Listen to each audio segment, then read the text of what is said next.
राधे राधे, जय माता की भक्तों। आप सभी का स्वागत करती हूँ स्पिरिचुअल ज्ञान साधना में और आप सभी से अनुरोध करती हूँ कि स्पिरिचुअल ज्ञान साधना को सब्सक्राइब कर लीजिए और बेल आइकन को प्रेस कर दीजिए ताकि आपको नई नई वीडियोस का नोटिफिकेशन। श्री रामचंद्र कृपालु भजुमन हरणे भव भय दारुणम नव कंज लोचन कंज मुख कर कंज पद कंजारुणम। बोलिए सियापति रामचंद्र भगवान की जय। जय माता की। राधे राधे भक्तों, कैसे हैं आप सभी लोग। आशा करते हैं सभी लोग बहुत अच्छे होंगे। सबसे पहले आप सभी भक्तों को रामनवमी की हार्दिक शुभकामनाएं। प्रभु श्री रामचंद्र जी के जन्मोत्सव को रामनवमी के त्यौहार के रूप में मनाया जाता है। प्रिय भक्तों, कल यानी 6 अप्रैल 2025 दिन रविवार के दिन, जहां चैत्र नवरात्रि की नौमी तिथि है, माँ सिद्धिदात्री की पूजा की जाएगी, वहीं भगवान श्री रामचंद्र जी के जन्मोत्सव को भी मनाया जाएगा। श्री रामनवमी का त्यौहार भगवान राम को समर्पित है और इस दिन माँ दुर्गा के 9वें स्वरूप सिद्धिदात्री की पूजा भी की जाती है। रामनवमी का त्यौहार भगवान राम जी के जन्मदिन के रूप में मनाया जाता है। भगवान राम जगत के पालनहार श्री हरि विष्णु जी के 7वें अवतार हैं और लोगों के मन में भी भगवान श्री राम के प्रति अटूट श्रद्धा है। इस बार रामनवमी का त्यौहार 6 अप्रैल रविवार को मनाया जाएगा। रामनवमी का त्यौहार भगवान श्री राम को समर्पित है। रामनवमी का त्यौहार भगवान राम के जन्मदिन के रूप में बहुत ही धूमधाम और हर्षोल्लास के साथ पूरे भारतवर्ष में मनाया जाता है।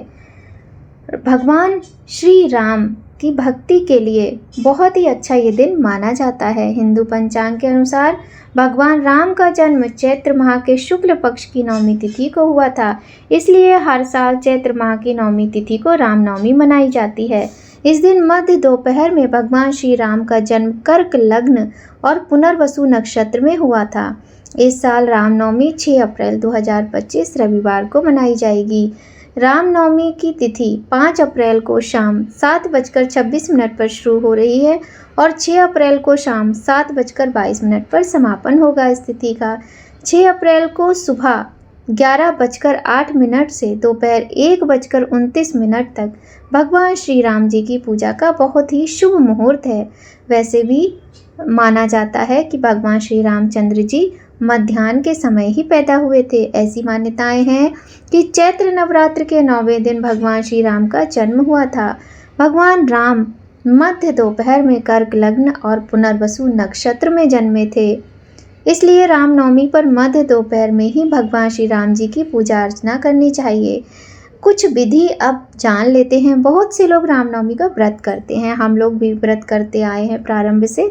और हमारे यहाँ क्या करते थे, हम लोग दोपहर के 12 बजे तक बिना जल पिए, मतलब निर्जल व्रत रखते थे दोपहर के 12 बजे तक। जब दोपहर के 12 बजे प्रभु श्री राम जी का जन्मोत्सव हम मना लेते थे। जन्मोत्सव मनाने के बाद ही पंचामृत के साथ हम लोगों का व्रत में मतलब कुछ खाना पीने का सिलसिला शुरू होता था। पूरे दिन अन्न का प्रयोग नहीं करते थे और हम लोगों का इस प्रकार से नवरात्रि का जो पारण है वो भी 10वीं तिथि के दिन ही होता था, जबकि कन्या पूजन हमारे यहाँ राम नवमी यानी 9वीं तिथि पर ही किया जाता है। तो आइए जान लेते हैं पूजा की छोटी सी ये विधि। जैसे हर पूजा की विधि होती है, उसी प्रकार भगवान श्री राम जी के जन्मोत्सव पर भी हम पूजा अर्चना कर सकते हैं। सुबह ब्रह्म मुहूर्त में उठें और पीले रंग के वस्त्र धारण करें। पीले रंग के वस्त्र धारण करना है, घर को साफ सुथरा करना है, पूजा की जगह पर भी साफ सफाई करनी है। और इस त्यौहार को मनाने के लिए, इस व्रत की पूजा करने के लिए आपके पास पर्याप्त समय होता है, क्योंकि ये पूजा सदैव ही मध्याह्न के समय ही होती है। तो आप बहुत अच्छे से तैयारी कर सकते हैं। कन्या पूजन यदि कर रहे हैं तो वो भी कर लीजिएगा। और इसके बाद चौकी माता की यदि हटा रहे हैं तो हटाने के बाद, चौकी विसर्जन करने के बाद वहाँ पुनः आपको एक सुंदर सा चौक बनाना है। सफाई करके चौकी बिछानी है। चौकी पे पीले रंग का कपड़ा बिछाना है और उसके ऊपर हमें अक्षत या फिर पुष्प का आसन देते हुए भगवान श्री रामचंद्र जी की तस्वीर या फिर प्रतिमा स्थापित करनी है। यदि राम दरबार है तो वो भी कर लीजिए। गणेश लक्ष्मी जी का पूजन आवश्यक होता है तो उन्हें स्थापित करना बिल्कुल मत भूलिएगा। कलश रख लीजिएगा, एक दिया जला लीजिएगा। यदि कलश नहीं रखना है तो बिना कलश के भी ये पूजा की जाती है। ठीक है, आप अब सबसे पहले गणेश जी का ध्यान करते हुए गणेश जी का पूजन करना है। वही जल, धूप, दीप, रोली, मौली और पुष्प, अक्षत सारी वस्तुएं गणेश जी और लक्ष्मी माता को अर्पित करनी है। उसके बाद हनुमान जी, श्री रामचंद्र जी और राम दरबार में जितने भी हमारे देव देवी हैं, देवता हैं, उन सभी को हमें तिलक करना है, अक्षत चढ़ाना है, भोग लगाना है, पुष्पमाला पुष्प चढ़ानी है और जो भी सामग्री आप चढ़ाना चाहते हो भगवान को अर्पित करें। ठीक है, और अगर आपके पास मान लीजिए भगवान श्री रामचंद्र जी की लड्डू गोपाल के समान कोई प्रतिमा है या फिर पीतल की प्रतिमा है तो आप उसे पंचामृत से स्नान अवश्य ही कराएं। पंचामृत से स्नान कराने के बाद गंगा जल से स्नान कराएं। उसके बाद ही उनका तिलक चंदन करें, अक्षत पुष्प आदि अर्पित करें।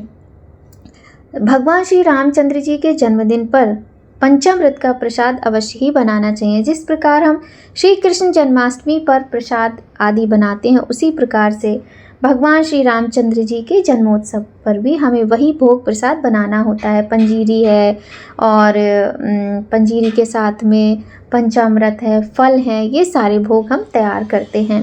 इसके बाद वहाँ बैठकर भगवान की आरती की जाती है और हाँ, भगवान का जन्म जरूर गाया जाता है। जन्म तो आपको पता ही होगा, भय प्रगट कृपाला दीन दयाला कौशल्या हितकारी, ये वाला जन्म है तो ये आपको ज़रूर गाना है। और घंटी, मंजीरे जो भी आप बजा सकते हैं बजाइए। दोपहर के 12 बजे भगवान का जन्म करवाइए, उनका बहुत सुंदर तरीके से पूजन किया जाता है। आप चाहें तो सुंदरकांड का पाठ, श्री रामचरितमानस जी का पाठ भी कर सकते हैं। और कुछ नहीं करना है तो जय राम जय राम जय जय राम, जय राम जय राम जय जय राम, इस प्रकार से 15 मिनट तक प्रभु श्री रामचंद्र जी के नाम का जप कीजिए। भगवान श्री राम को, सीता मैया को प्रणाम करना है, फल मिठाई का भोग लगाएं। ऐसी मान्यता है भगवान श्री रामचंद्र जी दोपहर के ठीक 12 बजे पैदा हुए थे, इसलिए इस दिन दोपहर के समय पूजन करना बहुत अधिक शुभ माना जाता है।